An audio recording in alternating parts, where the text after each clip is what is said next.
Hello, and thank you for coming to the 10th Lake County Film Festival. This is the Q&A section for the BLM Shorts block, and I have one filmmaker here with us, Boop, Katie Ware, the producer of Run Free. Hi, Katie. Hi. How's it going? Going good. Thanks for having me. No, it's absolutely my pleasure. What can you tell me about where Run Free, the idea for Run Free came from to make it? Yeah. So Run Free came from the brains of our writer Brandon and our star Fred Lee Brown. And Brandon and Fred just kind of got to talking about what's an interesting, an unexpected way to tell a story about a young Black man trying to balance, balance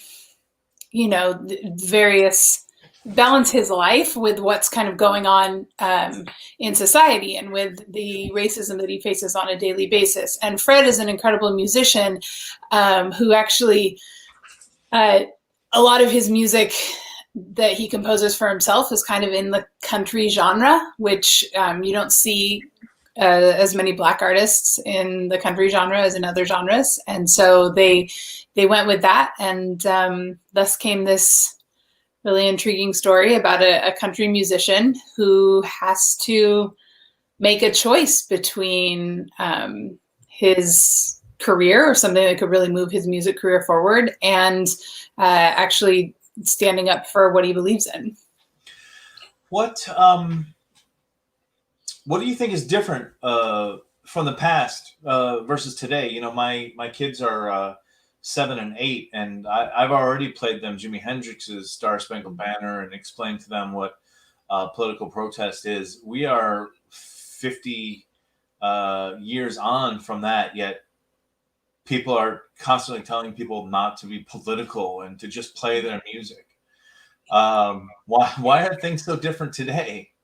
I feel that people who say don't be political, just play your music, or the famous shut up and dribble that was said to the NBA players, don't actually have an understanding of the historical context of public figures, musicians and athletes particularly, because they've always been outspoken. They've always had these incredible platforms that they can use to speak for those who don't have a platform, and to bring awareness to, so many different issues. I mean, clearly this film talks about, bringing awareness to racism and discrimination in that sense. But yeah, I don't think much has changed, if at all. I think what has changed is that we can all get on social media and see it instantly, instead of having to wait to hear about a movement till the next day when the paper is printed.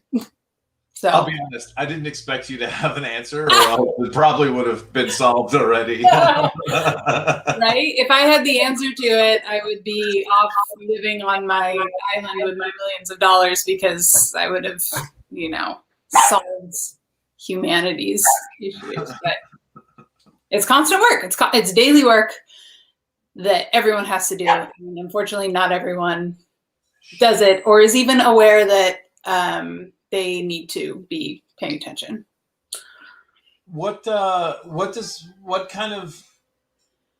This film felt so real, like it was something that would really happen. What is Fred usually? I mean, what is the experience as a Black country artist? I'm used to artists mostly being having encounters with people that enjoy their music, mm-hmm. And so I'm just curious. Yeah, I'll let you move forward, I guess. Yeah. I don't want to speak. I can't speak for Fred, but I can speak for myself, just as a fan of his and of his music. He's, for the most part, he does encounter people who love his music and who love him because he's an awesome guy and he works really hard and he gives back to his community. And but I don't think you can be, again, it's weird for me to be speaking to this as a white woman, but I don't think you can be a black man in society today, whether you're a musician, whether you're well known or not, successful or not, and not have faced racism multiple times in your life. And I think that's kind of the beauty of this story is it starts off with Fred in a place where he's kind of new to town and his character is kind of new to town. And as soon as people hear his music, they love it and they think, oh, this is great. And then the conflict comes in where the people who love his music so much turns out they don't actually love him as a person. And so that's the conflict his character is going through, is like,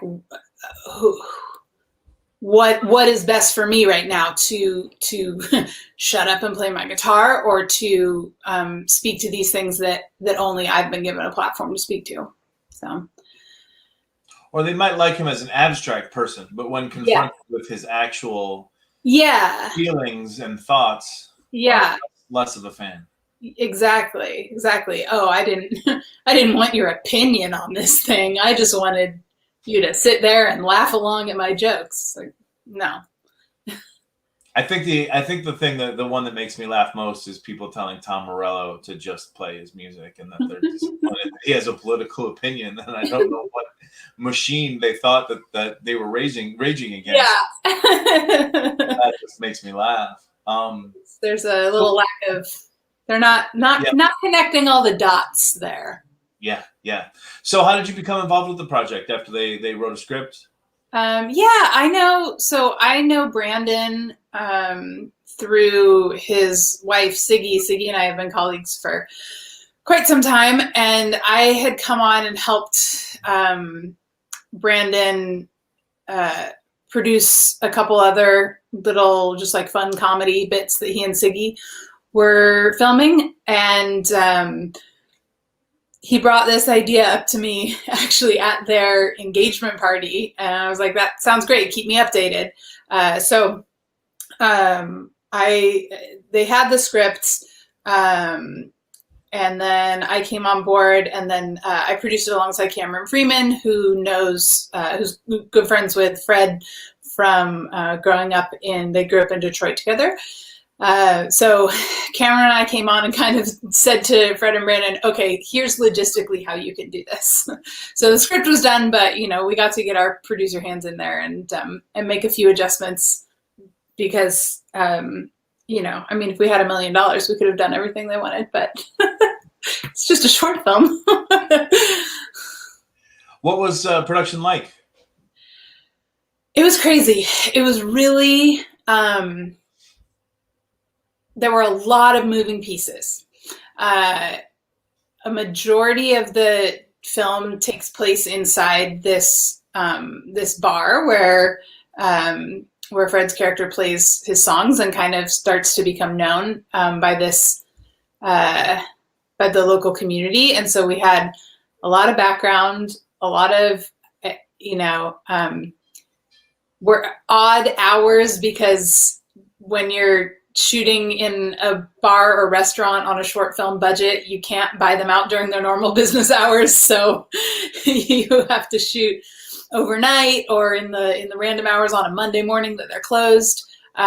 So it was a big undertaking, and we shot most of the film in December of, let me get my dates right. December of 2018, and then in January of 2019, we like about a month later, we filmed we filmed it at the locations that weren't the bar. So the exteriors, found a high school that was willing to donate their football field to us for an hour so we could film Fred and his wonderful rendition of Lift Every Voice. And yeah, it was a lot of late nights. How many extras did you need, and how did you get them? We had, so in the bar scene, I would say we probably had a total of 30 backgrounds. But at any given time, the most we had at a time was probably 15 to 20. So we would kind of stagger them. And that was just that was something that Brandon's wife Siggy actually did. She put out a call on, I think on LA Casting for background. Our film, the film was SAG-AFTRA, but under their short film agreement, you don't have to use union background. So it was a combination of friends and non-union actors who, came in for about 8 hours and got to hear some great music. Music that was played live. Another really fun thing with production, capturing live music. So you shot around LA?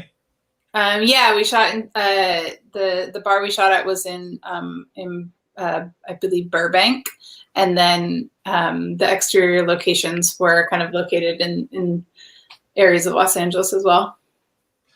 When did you guys start on the circuit? What was your world premiere?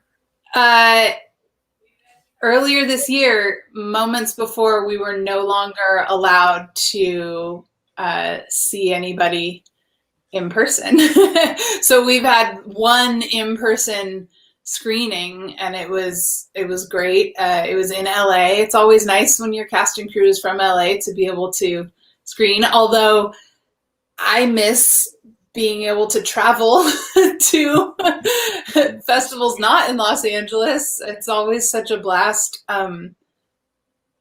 Sometimes I find there can be an even more supportive film community if you get out of LA, because everyone in LA, or so many people in LA, are working on films that they don't have the time necessarily to always, come out and support independent film. And so I hope that next year we can get back to attending festivals in person, because it's so great just to meet people who just love independent film.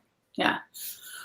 What have you guys had discussions about making this BLM film? And as I mentioned in the introduction, this is the year. This is the year things are changing. This is the year that it has majority support now in the country. Hell, burning down the police station had majority support in this country. Yeah, I hope action actually gets taken by those who can. I'm a bit of a political junkie myself. I come from a very politically active family, and I was watching not only the national races that everyone pays attention to, but locally, and there were a lot of, I think, really hope instilling local election results or measures being passed that makes it look like there actually is going to be action taken on the great work of activists and organizers that, you're right, has come to the forefront this year. For this film in particular, I know that Brandon and Fred have been developing a series version of it. Everything did kind of get a little stalled with closing down. If it was difficult to get someone to listen to your idea as an independent filmmaker beforehand, it got even more difficult once Hollywood kind of shut down and investors didn't want to take the risk of putting money into something they didn't even know if it could film. But it's definitely a story they want to keep exploring and keep telling, because there's more to it. Yeah. Which I think is that's what makes a great short film. You tell one snippet of the story, and then in the back of your mind, you have 10 other ways it can branch off. And that's what the longer version is for. Yeah. I mean, following this imaginary person's career and the choices. Yeah. I really like the binary choice in front of you, and looking at how how that can change as you went through. Yeah. Well, that's great. So are they working on? Is anyone working on anything else besides that? Oh man. I don't. So shortly after filming, after finishing post-production, Brandon, the director, got married, so he's working on being married.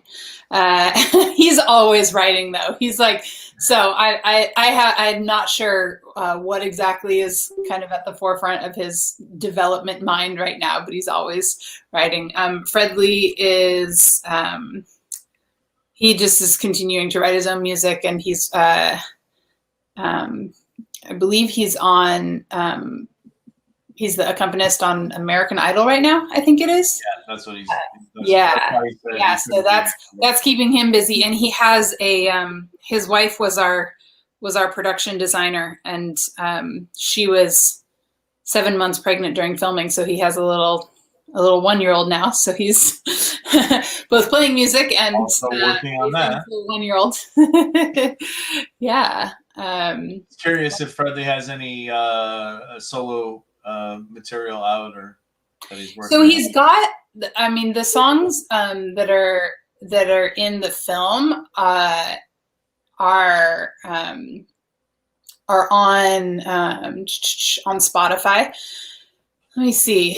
If you just look up Fred Lee Brown on Spotify, there's some of his music is there, but then there's also the it's labeled as the Run Free live from soundtrack. I wonder if I can send it to you. I'll send it to you in the chat. Because it's, well, I can send here. I've posted a comment with his Spotify link.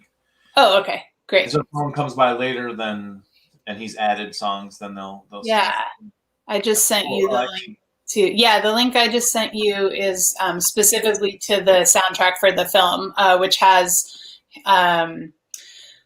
Good Friday and Run Free are the two songs he plays, his kind of country inspired songs that he plays in the bar. And then Lift Every Banner is his really just stunning mashup of Lift Every Voice and the Star Spangled Banner that plays at the end of the film. Cool. All right, well, great. It was great to talk to you. Thank you very much. Hopefully we'll cross paths again on another film or TV series. I have to start showing TV series, I guess. Web series have a pilot section. I haven't moved into episodics at all, unfortunately. So, all right, well, great. Thank you very much. Yeah, thank you, Nat. Bye. You're going a little late.